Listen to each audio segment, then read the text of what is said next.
is a production of DallasCowboys.com and the Dallas Cowboys Football Club. How about them Cowboys? This is Mick Shots. Streaming live on DallasCowboys.com and the official Dallas Cowboys app. Now, here are Bill Jones, Everson Walls, and Mickey Spagnola. Yeah, where's Mickey? Where is Mickey? For the first time in the storied history of Mick Shots, we don't have Mickey delivering his weekly shots here on Mick Shots.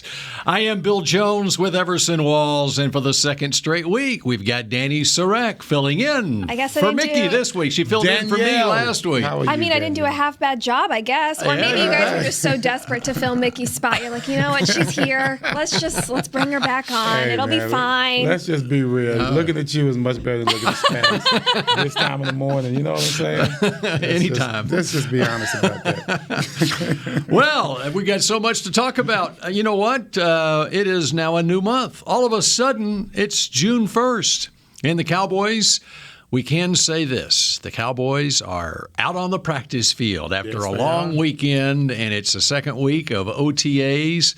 And before you know it, minicamp will be here next week, and the offseason will be over. It starts 1 week, and it's over the next week anymore. I was out there sizing the guys up. Oh, were you? Yeah, I was kind of fantasizing a little bit, and then Dani came and got me out of it. Hey, Everson, what you looking at? I was like, I think I could take these guys. So, yeah. Just initially I thought that, and then I snapped out of it. Yeah. Sorry, my bad. That's okay. I'll just leave you out there next time. We'll start without you. Well, we're going to try to make do without Mickey somehow, some way. And I don't recall what Mickey said he was doing this week. He's doing something. It really doesn't matter, does it? We won't even hear about it, whatever it is. Once I find a phone number, we can take phone calls, too. Did y'all take any phone calls last week? We did. We took one. We sure took did. one? Yeah. Okay, had one caller. Well, maybe Mickey will call in this week. They're waiting on Mickey to leave, and all the calls are going to come flushing. That's right. How was your Memorial Day weekend? I was going to say, man, we were just blessed this weekend, weren't we? Just with the weather.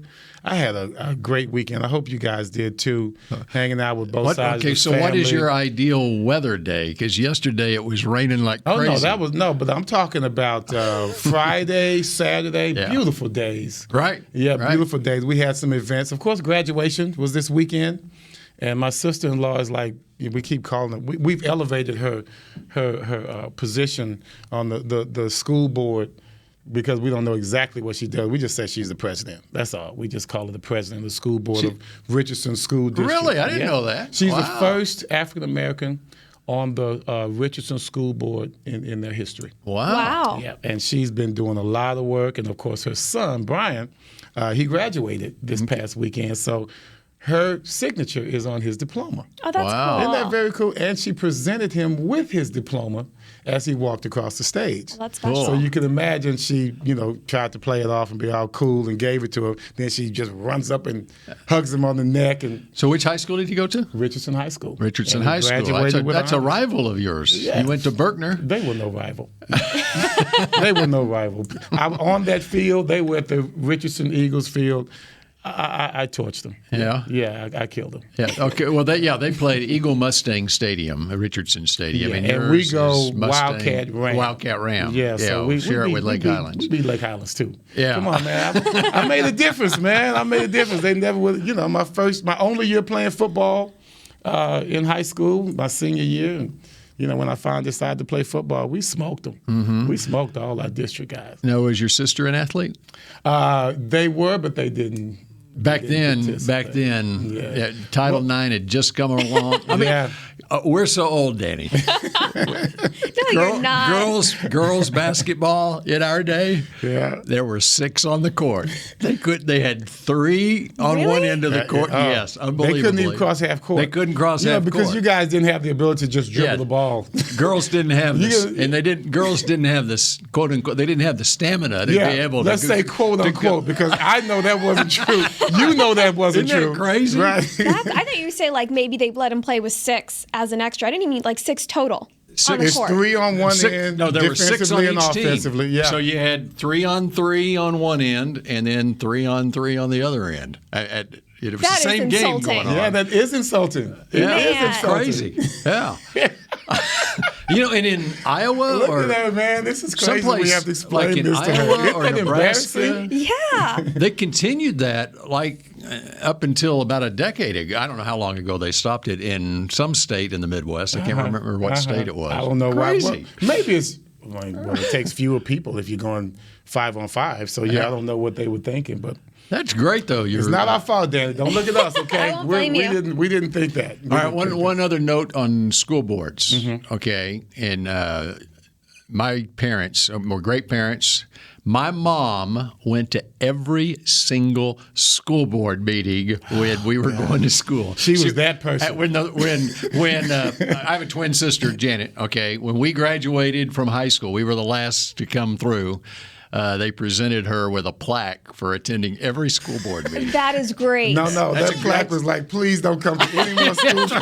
This is it. This is your plaque to never come in again. We'll have your picture at See, the that's door. a great parent right there. Great. Well, no, you're right. My sister was the same way, of course, as we talk about my sister-in-law, Regina, but my sister, Greta, she always on them. I mean, make sure that her kids were treated right. She had 4 boys in school, 3 boys in school and a daughter, and she wanted to make sure her kids were treated right. She was always up there, just like your mom. And that's just, to me, that's just the way it should be. She knew everyone by their first names, and they knew her when she walked in the building because, you have to look out for your kids. When you start talking about institutions, whether it's educational or what, you have to be careful that no one gets left behind. And it can happen. It's the system itself. Sometimes it's not perfect. So then you have to make sure that, the details are paid attention to. And that's what those PTAs are for. That's what those parents are for in regards to communicating with the system. But so proud this weekend. After the events, after the graduations, went to, restaurants and just had a great time. It was just one of those weekends that wasn't too hot, wasn't too cold. Sitting in the shade with your family, don't have to worry about a whole bunch of people around. I just really was one of the best weekends I think I've had in a long time. I'm going down to Austin tomorrow for my niece's high school graduation. I hope the weather's good. She's going to the University of Florida. Yeah. Nice. So what's he going to do? What's your nephew going to do? He's going to go to O State. He's going to Oklahoma State University. Right. He sure is. He was, like I said, honor student. He graduated with honors, and I think he did get that academic scholarship. There you go. He's well accomplished. These kids now, they're way smarter than I was in my generation. All right. So, Dani, what does June 1st mean? Well, first of all, summer should be summer. If we had nicer Didn't feel like weather. summer yesterday. Nope. Yeah, no. And not today either. OTAs are back, and this is the big day for cuts, right? That would make a big difference on salary It can. caps. Yep. You can see some cuts made. You can see some trades Already? made. Cuts made already? And if you cut a player, Just making room. Making room. A lot of times on cuts, they can. And it's already happened. 2 months ago, you cut a player, you just make it a June 1st designation. And so for salary cap reasons, it affects things like that. But as far as trades go, this Julio Jones possibility of Julio being traded by Atlanta, and I think I saw this morning the Rams have kind of backed out on it. Tennessee's a big player on that. But June, I haven't looked at his contract, but I assume one of the things they're waiting on that was to get past June 1st so that from a salary cap standpoint, it's easier to trade him. And so things should start happening along those lines. And there's other players that have provisions in their or it's because of the way the salary cap structure is in the NFL. There's possibilities that other players could get traded after June 1st. And you also had me start a countdown. At the end of last week, today is now 100 days away from the Cowboys season opener, Thursday NFL opener. Yep. Thursday night, August 9th, against the reigning Super Bowl champs. September 9th. Oh, my gosh. September 9th against Tampa Bay. 100 days from today. I had to say, I'm sorry, I got backtracked. Julio Jones says he's never coming here. He said there's no way he'd consider coming to the Did he Dallas really? Cowboys. He really did. I didn't hear that. Yeah, I didn't see that. That's for real. Yeah. No, that's for real. He had a phone conversation. That was wild. Do you think he heard it, knew he didn't was on live Oh, yeah, I television? Was he did. talking to Shannon Sharp? Uh-huh. Yeah, I did. He called him in the middle of the show. Yeah. I did see that, yeah. And they made a big deal about that because Sure. they said he may have gotten in some trouble. Like maybe it was Yeah, I don't know. tampering or something like that. I don't know how that goes, but that was very rare, you know. Is he still pissed off about the watermelon thing? I mean, golly, dude, get over it. You guys lost a lot more games after that. No, I think he looked at the roster. Yeah, I would see that too. CD's like, you ain't coming here. Uh-huh. Mari Cooper's like, you ain't coming on my side. Gallup is like, hey, look, I'm the biggest rising star here. So Cooper, Lamb, Gallup, Blake Jarwin. Jarwin's like, know. hey, you can't block like I can, right? And so there's not enough balls to go around for Julio to come in. There's also not enough that just money to didn't go seem around. like it was the way he was looking at it, though, did it, Danny? He looked at it like it wasn't like, oh, I don't have enough room because the roster's so good. He's like, he has disdain for the Cowboys. So isn't that kind of how it sounded? And that the reason I think he was asked specifically about the Cowboys is there was a picture that was circulating. Some fan ran into him, Right. I think maybe at a mall here, and he was wearing a Cowboys sweatshirt. And I think that was why I think he specifically asked about the Cowboys. Oh, so he had some gear on, huh? He did. Okay, all right. Yeah, unless it was some It is amazing it is Photoshop, the which I don't coolest think gear. it was. It is the coolest gear. We do have the best gear, I have to say that. You still wear. Where is it today? Not today, man. Yeah. Not today, man. I felt so comfortable after this past weekend. This is my work clothes. I'm going home after this, and I'm gonna do some renovating at the house. All right. All right. Well, so second week of OTAs. It'll be Thursday before the media can get out and look at them again. And after seeing the reports from last week, right now things look pretty good with this team. A year ago, they look pretty good with this team too, though. A year ago, we were just in heaven, man. We were like, we are going to take over the world. Will McClay got down with the signings. Everything was amazing. We gave him a A minus just for the signings last year, right? And then football started. Well, football didn't even truly start before a lot of those free agents were cut. McCoy got hurt first, right? Was it the first drill? Basically, it wasn't even a drill yet. I mean, it was just Very start of it. yeah. Oh my goodness. Where is he First now? practice. Where is he now, by the way? He's in Tampa, and he tweets a lot about the world champion Tampa Bay Buccaneers. I think he wants to join them, and waiting for an injury to happen, maybe. And we might see him in September. We might see him 100 days from now. On September 9th. That's right. What a good guy. And he would have made a big difference, even just from a locker room standpoint, much less on the field last year. But, yeah, you turn back the clock to a year ago and think about all the signings. Mm-hmm. Yeah. Yep. Don Terry Poe. John Terry Poe. You can bring that up because Spags is not here now. Man, if Mickey was here right now. That would be that guy. Here we go. This is would why be we the- made Mick shots. Because that'd be the first big shot of the day right there. Don Terry Poe. Don't get me started. Safety, Clinton Dix. Mm-hmm. Yeah. Defensive end Everson Griffin. Remember they got what pick did they get from Detroit when they traded him? Sixth round maybe? I think it probably was something like that. And cornerback Daryl Worley. Mm-hmm. Those were all the big free agency signings last year that didn't even make it through a full season. And I never was sold on the defensive backs. I just never was. I just don't think we prioritized them. Of course, we got the Trayvon Diggs. We signed him high up in the draft. I get that, but I think as an overall vision for the Cowboys, I don't think we really put much stock into free agent defensive backs, and I wasn't happy with that sign either. And even for those guys last year, it was more they were fillers until they were rentals, basically, until the young guys came along. Because they didn't know for sure at the time that Daryl Worley, for instance, he had started 15, 16 games for the Raiders the year before and played a little bit of safety at the end of that year as well as cornerback. And he's a former, I think, third-round draft pick and in 2015, I think. But they didn't know for sure if Trayvon Diggs was going to be able to step in and start right away. Mm-hmm. And then they had Diggs. And with Diggs, that was it's one of those familiar roles that you have. You want to bring in, because McCarthy was coming in, you want to bring in players that you're familiar with. Mm-hmm. And that was one of those guys. He was, came in from the Packers. He did well there, had gone on to the Bears, didn't do so well. And when he came here, I think he was hoping he'd be a nice little comfort zone in the secondary for Coach McCarthy, and that did not work out. His off season and his preseason must have been horrible for them not to even make it to the level that they wanted him to. And because that's a signing that you say, you know what, we got a spot for you, Dix. You and I have been knowing each other for a minute. This is for you. I'm going to go ahead and deal with these guys. I'm going to need you in the future because of your experience.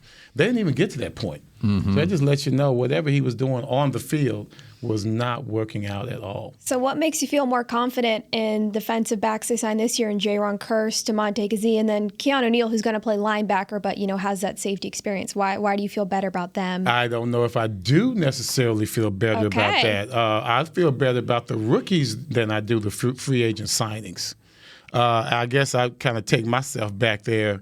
When I came out as a rookie, signed or not, I don't care where you're drafted. Once you get in those drills, it's man to man. I got to make plays. I have to live up to what I have to do. It's all about being coached well, learning well, maturing physically, mentally as you go through camp, improving every day. If you don't see that, if you don't see that for yourself, then you shouldn't even be in the league. I don't care what age you are. And so I'm hoping that these young kids can come out and bring that energy. Bring a whole different mindset to the team. And you know what mine is? You're going to give up some plays just the way it is because it's the NFL. But you have to look forward to making your plays during the right time of a ball game. You watch these NBA playoffs. We always, LeBron, I'm a big fan of LeBron James, but any superstar player or any player worth his salt, that there's a time of when you have to make plays. You don't necessarily make plays all game long, but there's a time when making a play is important and it's essential. And that's what I want these guys to have in their mindset. Yeah, you're going to get beat here and there. That's the way it goes because you're young. But make sure you understand the gravity of the situation and make those plays when you have to make those plays. That was something Trayvon Diggs talked about last year in his rookie season, was learning the mental strength you have to have in a game of you're going to have mistakes, you're going to give plays up. But it's how do you bounce back that next play? Yeah. How do you stay confident? How do you put it behind you? How do you move forward? And that was something he talked about a lot last year. Here's what I was thinking on the way here. My approach to the game, and I would imagine others did. I never talked to many other defensive backs about this, but when you look at the game, the way that you have to compartmentalize it, there's only 5 seconds of action per play. You got to think about that. It's only 5 seconds that you have to really, really concentrate on what's going on. That intensity is strong for 5 seconds. After that, you got to use the rest of it to steady yourself. As you go back to the huddle, you can't be worried about what happened those past 5 seconds. You just have to be worried about the next 5 seconds that comes up. So instead of worrying about an entire game that has to be played, you got to break it down into what they say. You can't eat an elephant in one bite. You can't eat an elephant. You got to break it off into pieces, and that's the way you have to do a ball game. You can't be overwhelmed by the mentality of the entire ball game. Just those 5 seconds. That's all you have to concentrate on during an entire drive, and it kind of helps you poise yourself. So that you're not worried about all those things that can happen. You're just worried about the next 5 seconds. I don't think I've ever heard that saying. You never heard I'll never forget it, though. I don't think I have either. People, I'm sorry.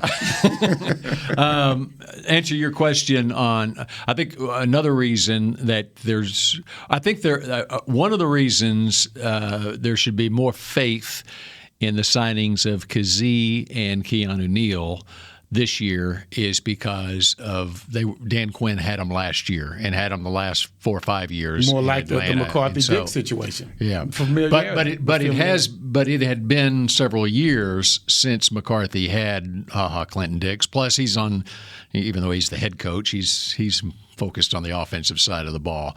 If Clinton Dix's defensive coordinator or secondary coach were the ones that he worked with before. Yeah, that he was familiar with. If this secondary coach Joe Witt, who had him in Green Bay, was recommending signing him, then that'd be a different story. Right. But Whit wasn't here last year. No.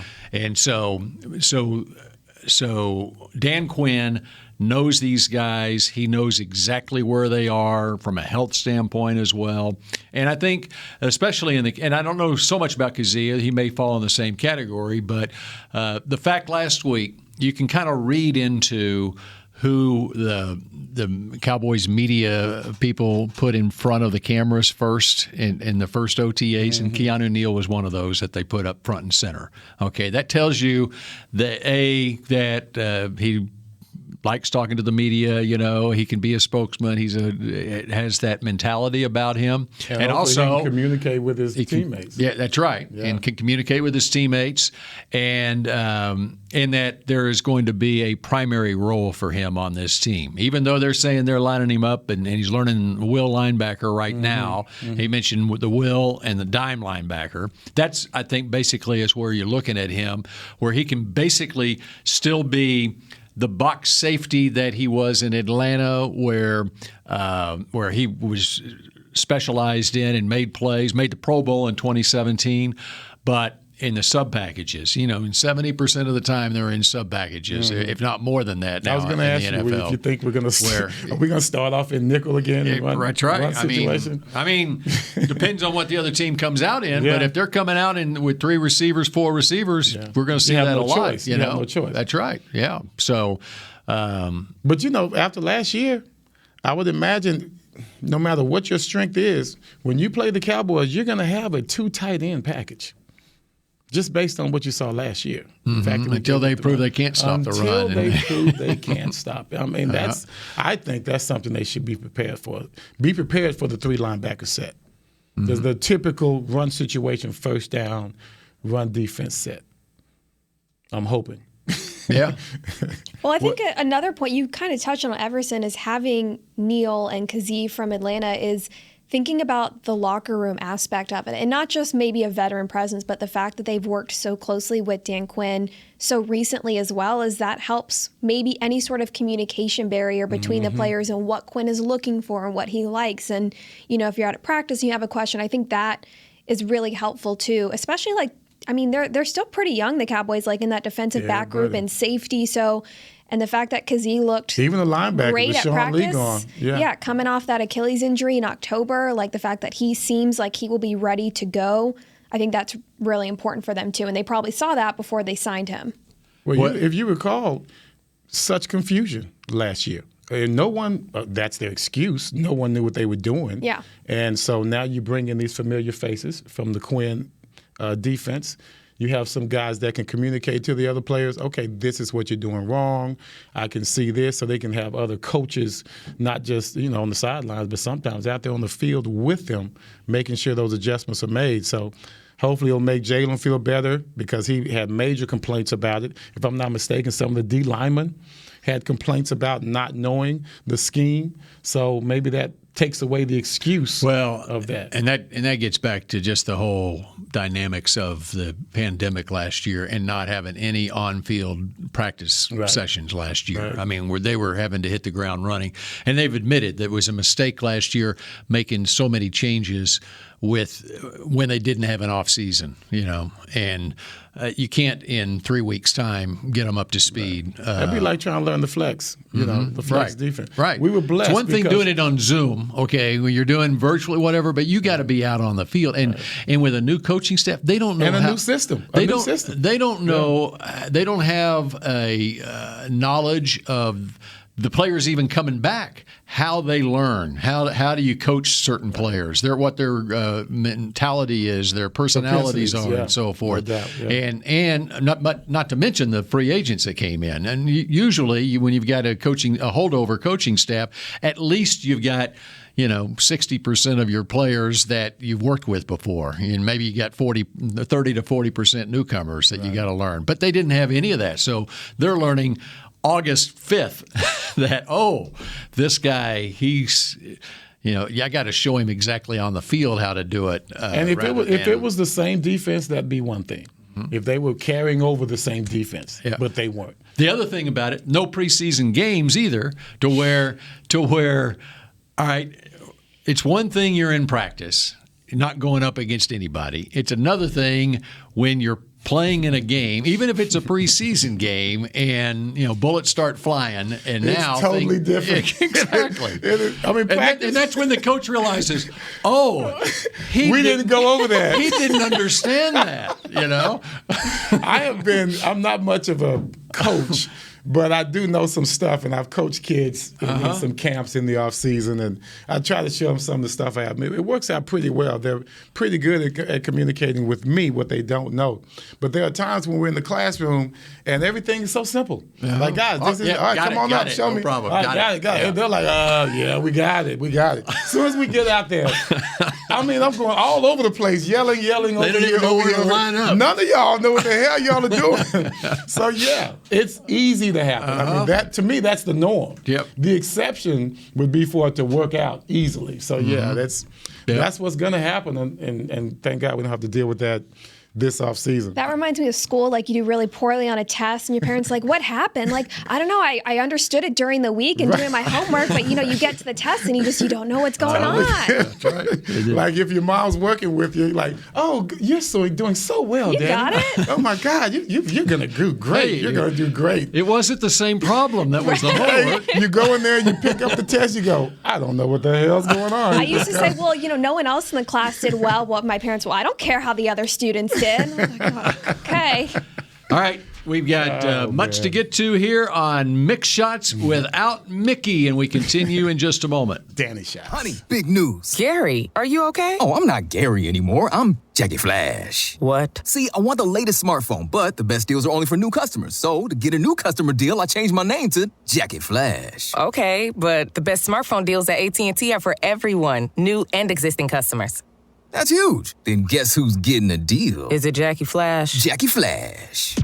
It's not complicated. At AT&T, our best smartphone deals are for everyone. Restrictions apply. Visit att.com for details. Hey, Cowboy fans, if you're thinking about attending a game this season, visit cowboystravel.com to book your travel package today. Stay at the team hotel, have dinner with a Cowboys legend, and experience the best sports venue in the world, AT&T Stadium. Also, tour the Star, get autographs from your favorite players, and talk X's and O's with me, Mickey Spagnola. The official travel partner of the Dallas Cowboys will take care of all your travel needs. Visit cowboystravel.com to book your package today.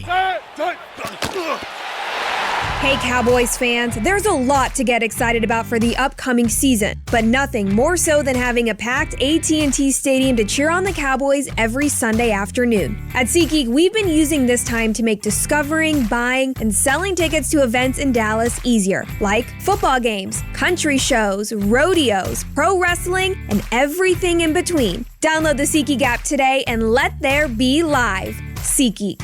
Hi, I'm Clint Tillison with United Ag and Turf. When there's work to be done, a real workhorse can make all the difference. Like the Range Boss package. Our 5075E John Deere 75 horsepower tractor features a bell spear and loader and starts at $369 per month. And the price you see is the price you'll pay. No surprises. It works like a horse, so you don't have to.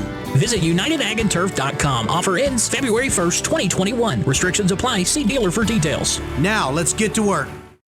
Back to Mick Shots. Don't miss your chance to see the Cowboys at AT&T Stadium this season. A limited number of single-game standing room only tickets are on sale now. Get yours today at dallascowboys.com/tickets. Welcome into another edition of Mick Shots without Mickey. How am I doing so far? I think I'm doing okay. Doing very well. Doing great. If it was up to me, don't go there. Can't say that. Gosh, Can't say that. The phone's going to ring and it's going to be Mickey. And it's, Right. Please tell Dani to get up and leave. I want my spot back. If you want to call. No, he would say, tell Evans to get the hell out of this. If you want to beat Mickey to the phones, 888-855-2297. Give us a call if you have a question. OTAs. Picking back up today. I got to memorize that phone number. 888-855-2297. I don't know that when you were practicing during the break that your device, what's it called? However you remember something. Here's how I remember. I don't know that that's really going to help you. You got to go by jersey numbers, man. All right. Here's the way to remember. For all of you out there, This is the way to remember the number. 888. Okay. Come on, easy. 855. So 8 is Aikman, right? 55. What are you going with, Everson? I went with familiarity, Danny Spradlin. But Dani Sureck. We nixed that. 1980 Tennessee Volunteer middle linebacker. Never made it to the season. I'm good. And who would? All right, and I'll go with Leroy Jordan. Which is always 55. Best. Which is always best. Yeah. Okay. I'm going with Leighton. And you'll go with Leighton. See, okay. That's familiarity. All right. 22. Who are you going with? Oh, you can easy go for her. I know what she's going with. Emmett. You're going Emmett. Come on, man. We gotta go with Bullet Bob Hayes. I'm going Bullet Bob Hayes. Man. Super Bowl and gold medal. Super Bowl and gold medal. Come on. All right. Then you got a 97. You can split it and go 9 and then 7 if you'd like. Yeah, that's too much. So are you thinking Romo or Jalen? There you go. See, that's when it gets too confusing. And then you got to come up with a 7, though. Then the 7 with Danucci, you can't go with Danucci. I think Drew Henson was 7. So I go 97. Everson Griffin, man. You got or you could go Jason Hatcher. Leroy Glover.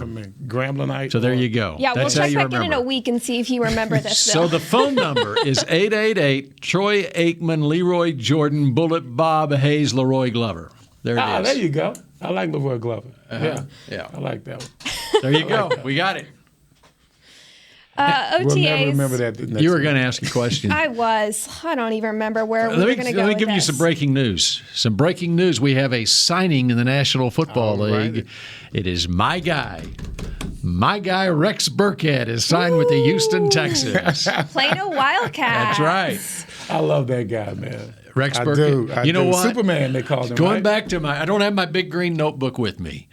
But Rex Burkhead, and it wasn't because he was going to be some Hall of Fame running back or something like that, but here's a guy that can be your third back, and you saw it in New England and what he's done there. If whatever. Belichick loves you for that long, then you did That's something. right. Yeah, well, you here's the did deal. something. The Texans' new GM is Nick Caserio, who was with the Patriots. Okay. And so there's the connection why Burkhead just signed with the Texans, and he tore his ACL. And that's why he wasn't signed. I did not know that. Last season, he tore his ACL. Okay. So he's good to go. I talked to his dad last week, asking how it's going. And was his dad a baller? His dad played fullback in college at like Kent State or something. Okay, His dad actually worked, I think, for the FBI. Worked security. He's worked security around here at the Star and at AT&T Stadium. I go back to that 2013 draft though, and in my big green notebook, I'm like, okay, we're getting to the third day. We're getting to the 5th round. We're going. You got to draft Burkhead. He can play. He'll be a core special teams guy. You don't have to worry about it as far as running back. I mean, he's a high character guy. Whatever. He went in the 6th round to Cincinnati. Well, here we are. That was 2013. Yeah. It's now 2021. He's going into his 9th year in the league. Incredible. You know who the Cowboys drafted in the 5th round that year in 2013? Who was that? Joseph Randle. Oh, wow. Okay. Joseph Randle was their pick in the 5th round, and I'm like, whoa. So anyway, well, Joseph Randle, he had promise. Yeah, he had promise. Mm-hmm. But I mean, you never knew. And you could always take a chance on a Burkhead, but you know, what are the odds that he's going to be as his longevity is going to be? I mean, if you just look, with Burkhead, and that's why I was so sold on him. It's unless he got hurt, whatever. He was going to be the guy that you can depend on for as long as his career goes. I think because you got talent versus potential. Yeah. And sometimes potential doesn't win out. Mm-hmm. And in his case, it did. Right. And so, but you can't always bank on that. Well, no, but everybody wants to go with what they can see, which is athleticism. No, but Rex was. You could see it with Rex. Yeah. I mean, he might be. He's one of the top 5. I haven't done my Nebraska football history, but definitely as far as popularity goes, he's one of the top 5 Nebraska football players ever. But he was accomplished and he was athletic. He got a knock for not being athletic enough. He had like a 39 vertical. I mean, if you went into that scouting combine, I got a picture I'll show you of him at his workout where he was a terrific at Plano High School as a freshman. He could dunk a basketball, 5'10". Okay, he played on the varsity basketball team as a freshman, and their team won the state championship that year. I mean, I do recall that. Yeah, yes, incredible athlete, whatever. And so he had the athleticism to go with the high character and everything else that you want in a player on your football team, you know. And see and of course, no, you know everything you're telling me. Some of these are surprises for me. I didn't know he could hoop like that. You give me the only thing he couldn't run a 40. Player, they get extra credit from me. The reason he lasted to the 6th round is because he ran like a 4.65 40. And see when you have players like that, there are some players that they turn out to be just good college players, and that was probably a concern. But he ran like a 3.95 20-yard shuttle. Yeah, which was like the best at the combine. If you put his take the 40 out, and the rest of his combine numbers, and he was in the top 3 to 4 of the running backs in that class. With me, I think you take the 40, the 30. The vertical, you take all of that out, and then I'd be good. Yeah. But anyway, and then Randall we already knew he had issues coming in, you know. Yeah. Anyway. Plano was proud because Rex is my sister's age. She's like 3 grades above me. So I would have been around him playing athletics his senior year, my freshman year, like in the building. And after he got drafted, like it was such a big deal, and he would come back and do, you know, award ceremonies for them. And I don't know if he still does, obviously not last offseason. He did like a fundraiser 5K, and he used to do it around Plano, like the athletic fields and stuff, because I did it. And the year that my family did it, Andy Dalton came and was like doing stuff there too. Yeah, he does. It's a Team Jack trifecta, which is it's like 3-on-3 basketball, football camp, and something else I can't remember. But anyway, I guess it was a 5K. But it benefited pediatric brain cancer research. Yes, that's what he became friends with what was then a 6 or 7 year old boy, Jack Hoffman, who was a huge Nebraska football fan. And there was a great video from the spring game where Jack Hoffman, he was the biggest Rex Burkhead fan in the world. And so they got to know each other and everything. And so at the spring football game, the last play of the game, they gave the ball to little Jack Hoffman. And the team was leading down the field, and he scores a touchdown in the spring game, whatever, you know. He outran the coverage. Right. And he's still, I mean, he's like 15 years old now or something. That's and doing well. But anyway, I say all that. It's a great illustration in the draft, and where you have to look beyond what their 40 time is, beyond what they did in college and stuff, and really find out what that player is all about. And that's why I think that's why there's so many misses in the draft too. They just started doing this. You know, they've never gave a damn about your background or whatever. It's pretty myopic. I mean, can you run the 40? First of all, where the hell does a 40 come from? Right. You know, that always confused me. But, you know, they break it down into these categories, and they think that, I don't know who came up with it, but this is the way that you analyze a potential star or a potential player.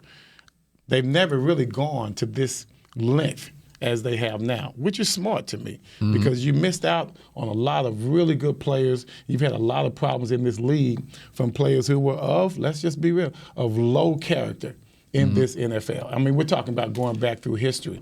Nowadays, as we've gone TV more and more, much more exposure, I think they've tried to eliminate those problems. And I think they've done a good job at it.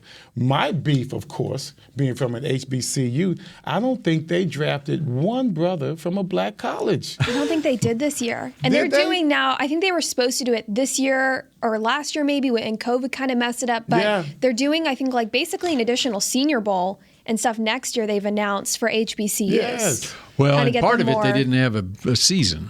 Okay, so they were playing a spring season. They had a spring season, and so there most of the I get it, FBS, FCS is the North Dakota State. Yes, the 1AA. Yeah. That's what I just say, 1AA. Right. Yeah.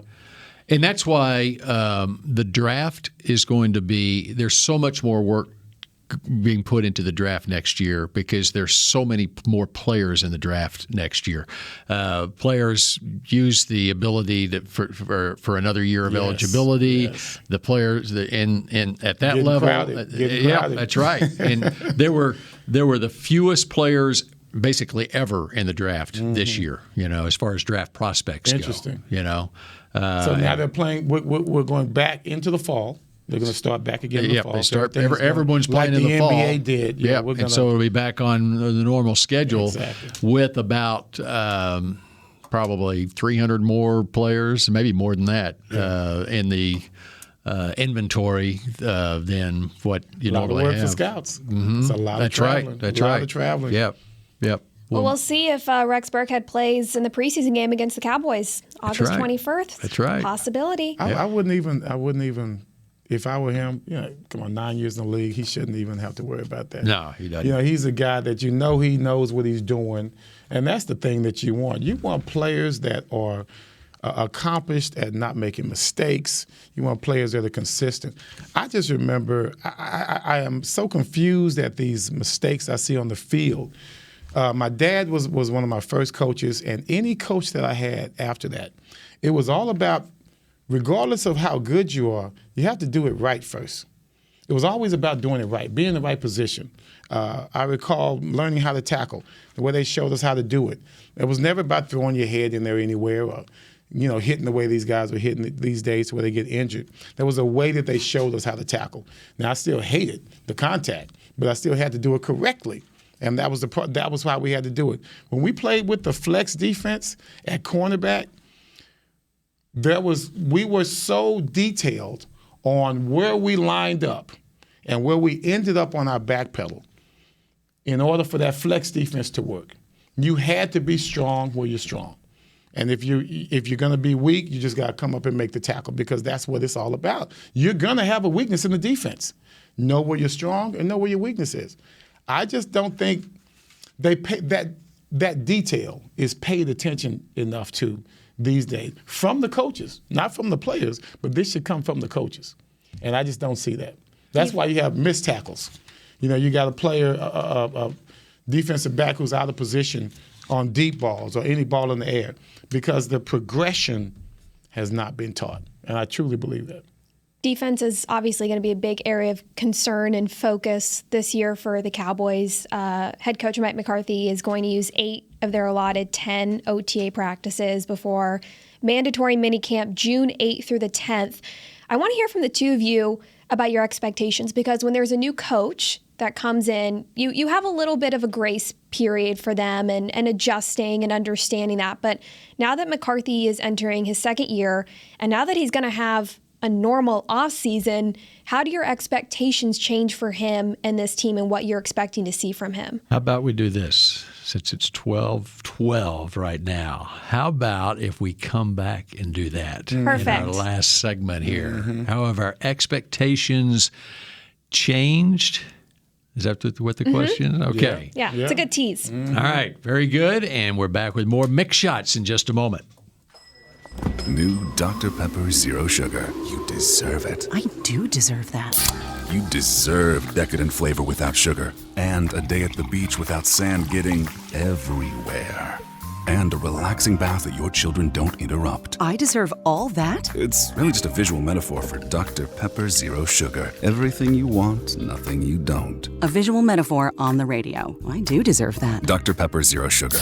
The zero you deserve is finally here. Honey, big news. Gary, are you okay? Oh, I'm not Gary anymore. I'm Jackie Flash. What? See, I want the latest smartphone, but the best deals are only for new customers. So, to get a new customer deal, I changed my name to Jackie Flash. Okay, but the best smartphone deals at AT&T are for everyone, new and existing customers.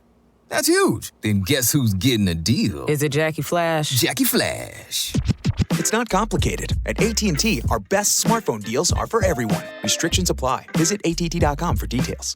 Want to use what the pros use? How about the official men's skincare brand of the Dallas Cowboys? Jack Black. Right now you can get the Jack Black Starter, a curated collection of Cowboys locker room favorites for just $10 with free shipping. The starter includes 4 Jack Black skincare favorites plus a full-sized intense therapy lip balm. Go to getjackblack.com/Cowboys and use the code word TEAMJB. That's getjackblack.com/Cowboys. The Jack Black Starter, $10, free shipping. There's nothing as unique as our eyes, which is why Essilor pioneers ways to make lenses as unique as you.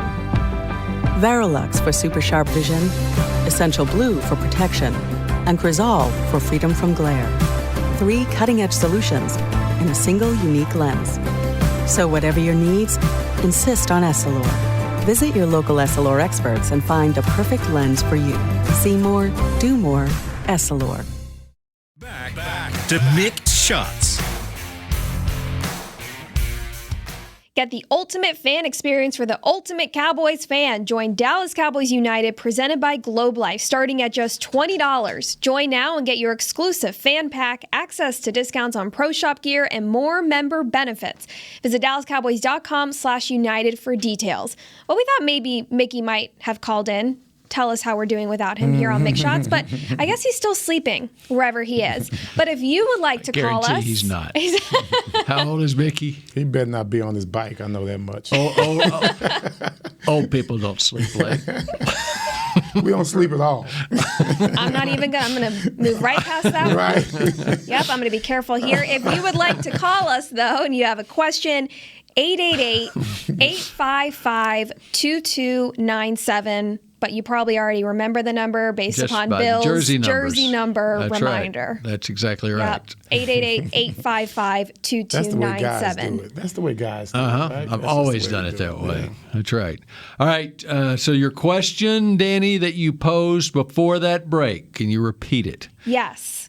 Entering his second year here in Dallas, head coach Mike McCarthy now has a full offseason to work with. What are your expectations for him this year? You going first, Everson? You know, I am. And it's He's jotting down notes. It's only because, I go off the rails and start talking about myself. So I'm going to be a little bit hadn't more noticed. Real humble. But it's like, how have my expectations changed in regards to last year? Because last year when you have a new coach, you have a little bit of grace, understanding, right? It might take him a little time, but second year now. And now that he has that no off grace season, anymore. Nope. and to me, the only reason I beg to differ is because you do have that grace with the new DC. Okay. With Quinn coming in, I think we're kind of still right back at that moment of not knowing, really not being sure. Because like we said, last year, man, we were on it. I mean, we just thought the offseason signings were amazing. We could just see ourselves seamlessly going back into another year. We're going to be great. Defense is going to be well. Who knew at this time last year we'd be giving up historic numbers in the rushing game? And so this year, I think it's all like a domino effect. We got better defensive linemen. Okay, this is me being optimistic, okay, because I'm a Cowboy fan. We got better defensive linemen. And to me, I know how this works. The better your defensive linemen play, the better your linebackers play. I dogged out Jalen Smith many times last year because I could just see him out of position. I do realize that you can't always put that on the linebacker. Your defensive linemen have to be able to, if they don't keep that offensive lineman off of that linebacker, they better make the play. And we didn't have either going on last year. No D linemen were making the plays, and therefore Jalen and Van Der Esch were getting cut off every time, and it was just a disaster. I can't see that happening this year. I think we're much better prepared personnel-wise, not just scheme-wise. And personnel-wise, to me, is really the important improvement here. With our D linemen getting better, I don't think Jalen's going to play any better because he's got number 9. I think that's just some mental thing that he's got going on. When it comes down to it, what's going to make him play better is number 97, number 96. Those guys are going to make him play better. It's not the jersey that he has on his back, and I truly believe that. And I think as much as anything, it's getting the players back healthy on offense too. I mean, if a year ago, if you would have said, all right, let's put it this way. If even go back last year, we didn't know when Mike McCarthy was hired a year ago in January, we thought Travis Frederick was going to be the starting center still for several years, okay? And so when he was hired in January of last year, he thought his offensive line was going to include Travis Frederick at center, Tyron Smith at left tackle, Zach Martin at right guard, and Lyle Collins at right tackle. So what did he have last year? Well, Travis Frederick, he retires in March, okay, a month before the draft. Then they drafted Tyler Biadasz in the 4th round, okay. All right, they had Lyle Collins for no games. Mm-hmm. They had Tyron Smith for 2 games, and they had Zach Martin for 10 games. Who had to And so if you would have told us a year ago that those were the number of games that the offensive line was playing, I would have said they're going 3-13. There's no way. They're lucky to go 6-10. And then, not to mention the quarterback. Yeah, we'll forget about that. That's just trivial. The tight end in the first game? And the tight end in the first game. You know, but I think you're going to have some injuries. Yes. And so they could have offset the Blake Jarwin injury if the others, at least, 3 of the 5 others were still available. But well, clearly the teams that handled COVID the best and injuries were the ones that ended up being more successful. Well, I thought that was remember the Pittsburgh game last year in November, and Pittsburgh was unbeaten coming in here. And if you looked at that Pittsburgh roster, it was, with the exception of one linebacker who went down with an injury, and that was right before the trade deadline, and they were able to make a trade with the Jets and get a replacement linebacker to come in here. They had absolutely no injuries going into a November game. There was a reason that the Steelers were unbeaten. They were on a roll. Exactly, yes. Because they were healthy. Mm-hmm. And so if the Cowboys, in my opinion, if the Cowboys have the same kind of fortunate injury situation that the Steelers had last year, there's no reason the Cowboys can't be, 9-2 in November. We had them. I think Pittsburgh was undefeated. I think the Cowboys were looking for maybe their 3rd or 4th win too. They were not doing hot by that point. Well, they were on their 4th quarterback. And we scared the hell Cowboys out of the Steelers. I mean, scared the hell out of them. We should have won that game, and we really should have. So it just lets you know that the team has the potential. Obviously, the system is going to work, but the injuries themselves, I don't look forward to those same mishaps this year. And let's say we had half of those mishaps. That's the worst case scenario for me. Let's say one offensive lineman goes down instead of 3. You can make up for one offensive lineman going down. Right. You can't make up for 3. And that's and of course with Dak being back, you got your quarterback back. Zeke is, he's a little bit leaner this year. We're looking for him to hold on to the ball this year. A lot of things that happened to us last year was so much of a Murphy's Law. What could have gone wrong, went wrong. Mm-hmm. And I can't see us having that same snake bit type of attitude and happenstance this year coming in. I cannot see that. That's the way it usually works in this league. Mm-hmm. I mean, when you have a horrible injury bug one year, the next year it turns around on you. That's right. Let's hope so. Yep. Now, having said that, sometimes those injuries happen because your players get longer in the tooth. You got older players, and so older players, and that's what happened in free agency last year. I mean, the reason that Dontari Poe, Gerald McCoy, didn't make it through hardly any of it, and Dontari Poe wasn't necessarily an injury. He was coming off an injury, but he wasn't playing up to snuff because he's coming off an injury and coming off a COVID no off season, and he wasn't ready to go. I think that'll be really interesting this year now that there are 17 games because they got rid of a preseason game. Mm-hmm. But the thing is the players are still playing another game because a lot of those starters weren't playing in the final preseason game anyway. Yeah. So they're getting an extra game. So that'll be interesting to see in terms of, whose body is going to hold up for that extra week and that extra game. Or if you get to a point where if you already have your spot in the playoffs solidified, maybe you're going a full 2 weeks without your starters. That's interesting. Because there are going to be some things that come up because of the 17th game. There are going to be some things that are going to come up that we just never figured. We hadn't had to deal with. Could we have an NBA situation where players, you're resting players as you go along? Load management? Load management. Uh-huh. Yeah, load management. Why not? I mean, you could. Why not? Assuming you get off to a good start, and you've kind of solidified your playoff status, I can see that happening. And see that it always backfires. Management, of course, they want that extra game. You got extra money. It's all about the money. But then all of a sudden, players are going to do something else. There's going to be something that's going to counter what you wanted to do. So now, like you said, load management, that 17th game, everyone's loaded up about it. It could be Cowboys, Giants, or whatever the schedule is. Like, I can't wait for this game right here. Well, the way the season turns out, that game may not even be that important. And now you want to make extra money on this game. You might have it on Monday night. Mm-hmm. And hardly no one's playing. Uh-huh. Hardly none of your starters are playing. That could happen. Mm-hmm. It could happen. Now we have another issue in regards to fans being upset because you want to come see your favorite player play. Oh, well, he's not playing this week. That was my question. He pulled the San Antonio Spurs. Yeah, if you go and you save up money, that's why fans get so mad. You save all this money to go watch LeBron play, and he's sitting out for load management. That's right. I'm wondering, if you go and you want to watch Dak and Zeke and Amari, but Dak and ain't playing today. No, we don't need that. We have the district signed. We have it wrapped up. We have the conference even wrapped up. All right. Last week, OTAs, the one practice we got to see.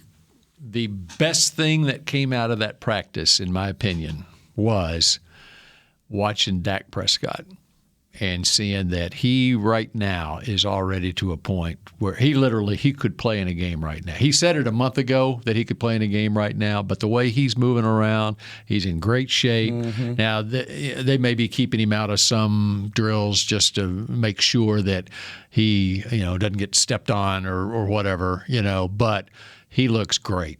And that's the best thing, because that's the first time we were able to really lay eyes on him in a practice since the injury. That was the best thing that came out of last week. You know me, I'm always about the, ancillary aspect of it. Not only is he looking good, it inspires those others to pick up their pace. We were just outside Blake Jordan's got his helmet on. And it's okay, well, Blake's look, Dak's not the only one working hard around here. Mm-hmm. You know what I mean? How about Tyron and Lyle? They were side by side throughout the offseason. Seeing them out there. Exactly. Mm-hmm. We're all, I love that, to where we're all influencing each other. And it's okay, Dak's not the only one doing work around here. And then it'll all show up. One other thing that caught my eye in regards to Dak was Keanu Neal's interview. Did you catch it when Keanu was talking about Dak? And talking about his leadership. And I think it was a little dig at Matt Ryan in Atlanta. What did he say? He said something, and I just heard it once. I didn't go back and listen to it again, but it was it's refreshing seeing a quarterback lead a team like that. I've never seen that before. That is a big deal, though. He's the leader, and the fact that he's out there because he feels ready, and obviously, right, the staff and the coaches feel he can be out there doing what he was doing. But I think that's a big deal to be out there and camaraderie and the leadership and the energy that he brings and wanting to take his teammates to the next level. And nothing against Matt Ryan, but that is Dak Prescott's personality. So quickly with Keanu Neal, if he was able to touch on that, I think that's pretty we probably didn't need to hear anything else. And it doesn't matter what quarterback that Keanu's been around, he would probably say the same thing. This is because you really don't know what Prescott is like unless you've been around him, And he's always, it doesn't matter whether he's walking into his own locker room or going to an event somewhere.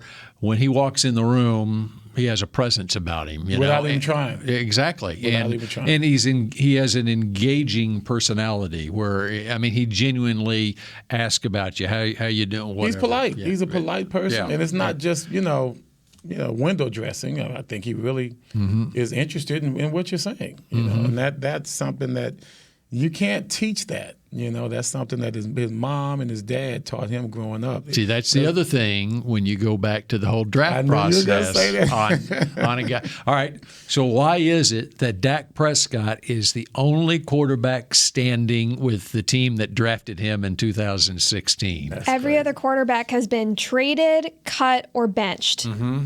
It's wild. Yeah. 4th-round pick. I think he was their second pick that round, right? Right. Charles Tapper was the first pick in the 4th round. I thought he was, wow. 135th in the draft, but they had 2 4th-round picks, and they took it. And so 4th round, you're starting a new day in the draft. This is the 3rd day of the draft. If you're in the quarterback position is so important, okay, if he is on your radar and you got 2 4th-round picks, are you taking the defensive end out of Oklahoma who's making basically a position switch from a 3-4 to a 4-3 or whatever, Or are you going to take that quarterback? That shows that we're not really sold on this quarterback, but we got to draft a quarterback, so we'll go ahead and take him with the second, 4th round. The conference that he was in, you have to look at his career there. We talked about it the other day. He had Mississippi State as the #1 team in the country. He did. Over Alabama. You can probably find it on YouTube. The last home football game that Dak played at Mississippi State, there's a great video on YouTube. They make the dog walk or whatever they call it, Mississippi State, either from the dorm to the stadium or wherever their bus lets them out to the stadium. Who cares? It's Mississippi State. That's the whole point. And it happened. It's like a 3/4 mile walk. It was long. And there's a camera on him. And it's all just lined with Mississippi State fans. It's packed. Just packed. And he's walking through it to go to the game that day. I mean, the video goes like 5 minutes. Yeah. It's going on and on and on. You can see just how much he meant to Mississippi State football. If they don't already have the statue built there, they're going to have a statue built there. And once again, no disrespect to Mississippi State. I know they ball like anybody else, but you did not expect them to even rear their heads in this conference at all. And here this guy comes from Louisiana, North Louisiana. Shreveport. Come on. Well, Houghton, really, right? Isn't that how you say it? Yeah. Come on. Just to let you know, man, the stories can come from anywhere. And that's what I like about his story. You don't have to start off with this amazing life. Matter of fact, some of those lives start off very ordinary. And he made ordinary into something great, and that's what I like about it. Yep. Well, look at that clock. We made it through an hour without Mickey here. Who would have thought that was possible? That was easy. That was a breeze. You know what? Maybe I can't. I'm not in a position to make this, but I will make the suggestion that we just add Mickey's chair over there. He can have his back to the camera, and Dani can be along. Hey, I'm down. Let's not suggest that. I don't think that wouldn't be a good thing. All right. That does it for this edition of Mick Shots. For Everson and Dani, I am Bill, and we will be along next week, although the time may be a little different because we got minicamp next week. Let me know. And so whether we're on at 11:30 on Tuesday, I'm not sure. Maybe later in the day on Tuesday. We'll get to see some practices. We'll let you know. Maybe. That's We'll right. see some action. Yep, minicamp next week. Are you guys invited? Right. You know, you guys are like foreigners here. Hey, there's... Yeah, we do have some rules. Yeah, I got some rules. I think media gets maybe every day of minicamp, no? Yeah, but it's still limited how many can show up. So you got to. Yeah, I think Mickey has seniority over me by a couple years. I'm pretty sure he does. He has. Mickey has seniority over everybody. By about as many years as I've been alive. Mickey, I wonder, does Mickey have seniority over everybody in the building except Jerry? And me. I don't know that the list will be very long, honestly. Well, he might have seniority over us, but we don't listen to it. That's right. That's right. It's a seniority. He's just older. He doesn't mean he's... Okay, that does it for Mick Shots, and we'll see you again next week. Go. This has been a production of DallasCowboys.com and the Dallas Cowboys Football Club. How about this, Cowboys? Yeah!